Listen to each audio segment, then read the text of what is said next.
శ్రీ గురుభ్యో నమః. శ్రీ మహాగణపతే నమః. జూన్ నెలలో 1 నుంచి 30 తారీఖు వరకు చంద్రమాన నడుసరించి గోచార రీత్యా ద్వాదశ రాశుల వారికి ఎలా ఉండబోతుంది అనేది చూద్దాం. ముందుగా మేషరాశి వారికి వచ్చేటప్పటికి వృషభంలో రవి, శుక్రుడు మరియు అదేవిధంగా రవితో పాటు శుక్రుడు, బుధుడు, శుక్రుడు కలిసి ఉన్నారు. అంటే 3 గ్రహాలు కలిసి ఉన్నాయి. గురువు కూడా ధనస్థానంలో ఉన్నాడు. రాబోతున్నటువంటి జూన్ నెలలో వచ్చేటప్పటికి ధనస్థానంలో ఉన్నటువంటి రవి వచ్చేటప్పటికి 15వ తారీఖున తృతీయంలోకి మారబోతున్నాడు. తద్వారా వచ్చేటప్పటికి మేషరాశి వారికి అనుకూలమైనటువంటి ఫలితాలుగా రాబోతున్నాయి. ఎప్పటి నుంచి అంటే మొదటి 15 రోజులు కొద్ది కష్టకాలికంగానే ఉంటుంది. దానికి ముఖ్య కారణం వచ్చేటప్పటికి జూన్ 1వ తారీఖున కుజుడు జన్మరాశిలోకి సంచారం జరగబోతుంది.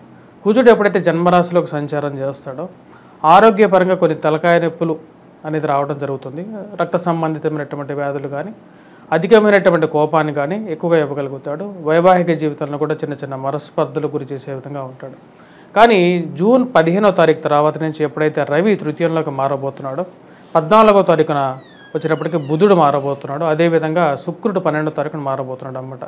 అంటే మిథునంలోకి మారబోతున్నటువంటి ఈ 3 గ్రహాలు ఈ మేషరాశి వారికి వచ్చేటప్పటికి అధికమైనటువంటి ధన సంబంధితమైనటువంటి విషయాల్లో అనుకూలతని, ఉద్యోగ సంబంధితమైనటువంటి ప్రయత్నాల్లో అనుకూలతని ఇవ్వగలుగుతాయి.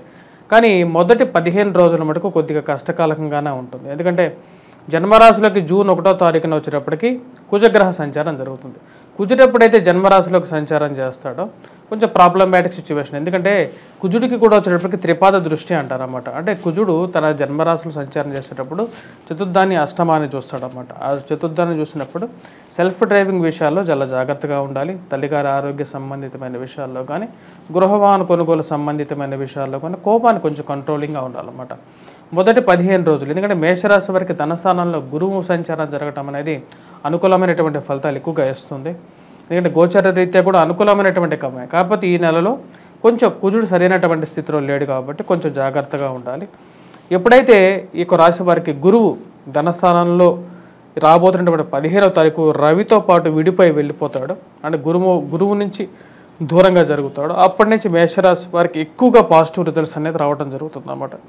ముఖ్యంగా ఫైనాన్షియల్ రొటేషన్స్, స్పెక్యులేషన్స్ అనే విషయాల్లో ఎక్కువగా అనుకూలంగా ఉంటుంది. ఉద్యోగ ప్రయత్న సంబంధితమైన విషయాల్లో కూడా అనుకూలత ఎక్కువ అన్నమాట. ముఖ్యంగా తృతీయంలో సంచారం చేస్తున్నటువంటి రవి వచ్చేటప్పటికి పూర్తి యోగకారకుడు. ఉన్నత స్థాయిలో ఉన్నటువంటి స్త్రీలతో, పురుషులతో సత్సంబంధాలు 15వ తారీఖు తర్వాత ఈ రాశి వారికి ఏర్పడతాయి. గ్రూప్స్, సివిల్స్ ఎగ్జామ్స్ గురించి ప్రయత్నాలు చేస్తున్నటువంటి వారు, ఎగ్జామ్స్ రాసినటువంటి వారికి కొంచెం అనుకూలమైనటువంటి ఫలితాలు 15వ తారీఖు తర్వాత రావడానికి ఎక్కువగా మూలకారకంగా ఉందన్నమాట. అదేవిధంగా విద్యార్థులు ఎవరైతే ఉద్యోగం గురించి ప్రయత్నాలు చేస్తున్నారో వారికి కూడా అనుకూలమైనటువంటి కాలంగానే చెప్పవచ్చు. ఎందుకంటే తృతీయంలో ఉన్నటువంటి రవి, బుధుడు, శుక్రుడు కలిసినటువంటి కాంబినేషన్ అనేది బాగా కలిసి వస్తుంది.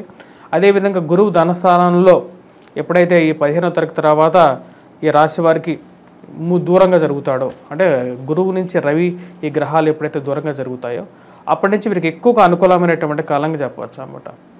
ముఖ్యంగా స్థిరచరాస్తి కొనుగోలు సంబంధితమైన విషయాలు 15వ తారీఖు తర్వాత టైం అనేది చాలా బాగుంది.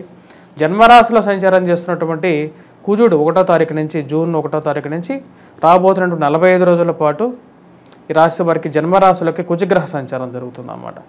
45 రోజుల పాటు జన్మరాశిలో కుజగ్రహ సంచారం జరుగుతున్నప్పుడు సెల్ఫ్ డ్రైవింగ్లో జాగ్రత్తలు అనేది అవసరం 1వ తారీఖు నుంచే. అదేవిధంగా అష్టమంలో కుజుడు యొక్క దృష్టి అనేది ఉంటుంది అన్నమాట. సప్తమాన్ని చూస్తాడు, అష్టమాన్ని చూస్తాడు కాబట్టి జీవిత భాగస్వామి ఆరోగ్య సంబంధితమైన విషయాల్లో జాగ్రత్త అనేది ముఖ్యం. అదేవిధంగా ఈ రాశి వారికి వచ్చేటప్పటికి ఆరోగ్యపరంగా కొన్ని జాగ్రత్తలు అనేవి తీసుకోవాలి ముఖ్యంగా. ఎందుకంటే మొదటి 15 రోజుల్లో ఎక్కువగా జాగ్రత్తలు అనేది అవసరం. సంతాన సంబంధితమైన విషయాల్లో 15వ తారీఖు తర్వాత కొంచెం ఎక్కువగా అనుకూలమైనటువంటి ఫలితాలు రావడానికి అవకాశంగా గోచరిస్తున్నది. విద్యార్థులకి అనుకూలమైన కాలం కూడా 15వ తారీఖే తర్వాత నుంచి ఎక్కువగా అనుకూలంగా ఉంది. మొదటి 15 రోజులు ప్రయాణ సంబంధితమైన విషయాలతో జాగ్రత్తలు అనేవి తీసుకోవాలి. రాజకీయ రంగ ప్రముఖులకి అనుకూలమైనటువంటి కాలంగానే చెప్పచ్చు. ఎందుకంటే 15వ తారీఖు తర్వాత రవి చాలా మంచి స్థానంలోకి వెళ్తున్నాడు. తద్వారా వచ్చేటప్పటికి పేరు ప్రఖ్యాతులు రావడానికి ఎక్కువగా అనుకూలంగా ఉంది. సంఘంలో గౌరవము, గుర్తింపు పొందగలుగుతారు. 10 మందిలో మీ పేరు నానుడిగా ఉండగలుగుతుంది. ముఖ్యంగా చెప్పాలంటే పొలిటికల్గా మీరు తీసుకున్నటువంటి నిర్ణయాలు ఏవైతే ఉన్నాయో ఆ నిర్ణయాలు కరెక్ట్ అని చెప్పేసి 10 మంది మిమ్మల్ని మెచ్చుకోవటం, మీకు నచ్చినటువంటి వారు మీకు ఎవరైతే ఇష్టపడి మీరు వారి వెనకాల ఎక్కువగా ప్రచారం చేస్తారో, లేకపోతే ఎవరినైతే మీరు ఎక్కువగా ఇష్టపడ్డారో వారే గెలవటం అనేది, వారితో ఉన్నటువంటి సత్సంబంధాలు అనేది మీకు ఉపయోగపడడం అనేది మీ యొక్క అంచనాకి తగినట్టుగా ఉంటుందన్నమాట. ఇది మీ మానసిక ఆనందానికి గల కారకంగా ఉంటుంది. ఓవరాల్గా వచ్చేటప్పటికి ఈ రాశి వారికి జూన్ నెల అనేది మంచి అనుకూలమైనటువంటి ఫలితాలుగానే చెప్పవచ్చు. ప్రయాణ సంబంధితమైన విషయాల్లో మొదటి 15 రోజులు కొద్దిగా ప్రయాణ ఒడిదుడుకులు ఎక్కువగా ఉన్నా సరే ఆరోగ్యపరంగా, తర్వాత ఈ నెలలో మొత్తం రిమైనింగ్ 15 రోజులు ఏవైతే ఉన్నాయో 30వ తారీఖు వరకు కూడా అనుకూలమైనటువంటి కాలంగానే చెప్పవచ్చు. కుజుడు జన్మరాశిలో సంచారం చేస్తున్నాడు కాబట్టి అంత యోగ్యకారకమైనటువంటి ఫలితాలు ఇవ్వట్లేదు. ఈ రాశి వారు ఎటువంటి పరిహారాలు చేసుకోవాలి అనేది కూడా మనం చూద్దాం. ఇప్పుడు వచ్చేటప్పటికి వివాహ ప్రయత్న సంబంధితమైన విషయాల గురించి ఎవరైతే ప్రయత్నాలు చేస్తున్నారో వారికి కూడా 15వ తారీఖు తర్వాత మంచి అనుకూలమైనటువంటి కాలంగా చెప్పవచ్చు.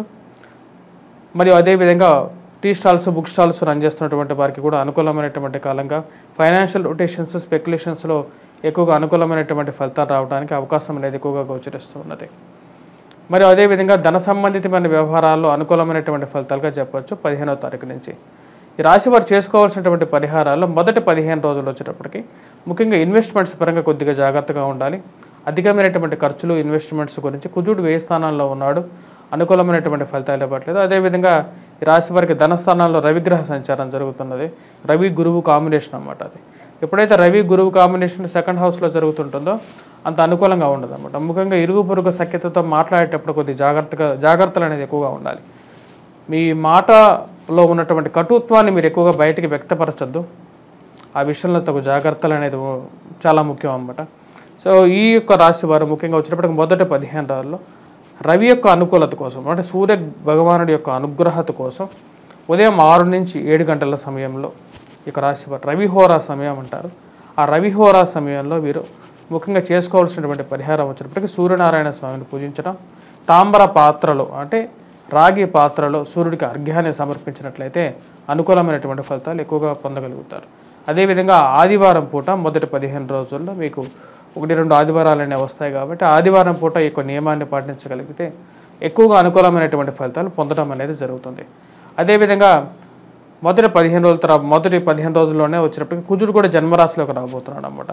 జన్మరాశిలోకి రాబోతున్నటువంటి కుజుడు వచ్చేటప్పటికి కొన్ని కష్ట నష్టాన్ని కూడా కలిగిస్తాడు కాబట్టి ఈ రాశి వారు కుజగ్రహ అనుకూలత కోసం కుజాష్టకాన్ని పఠించడం, కుజగ్రహ కవచాన్ని పఠించడం, అదేవిధంగా ఎర్రటి వస్త్రాన్ని వీరు మంగళవారం పూట ఎవరికైనా దానం ఇవ్వటం కానీ ధరించడం కానీ ఎక్కువగా అనుకూలమైనటువంటి ఫలితాలు వీరు పొందడం అనేది జరుగుతుందన్నమాట.